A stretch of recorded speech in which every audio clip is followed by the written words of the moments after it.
Good evening বন্ধুরা, কেমন আছো তোমরা সবাই? আশা করছি সবাই ভালো আছো। আমরাও ভালো আছি।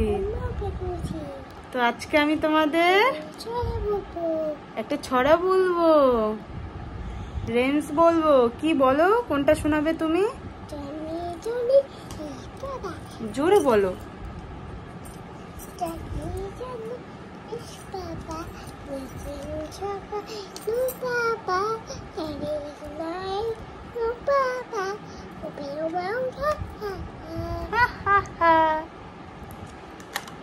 তো কেমন লাগলো তোমাদের? বলো, তোমাদের কেমন লাগলো ছড়াটা?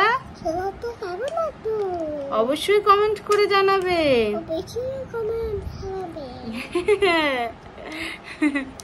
আমার ছড়াটা কেমন লাগলো তোমরা সবাই কমেন্ট করে জানাবে। তো চলো সবাইকে টাটা। সবাই ভালো থেকো, সুস্থ থেকো।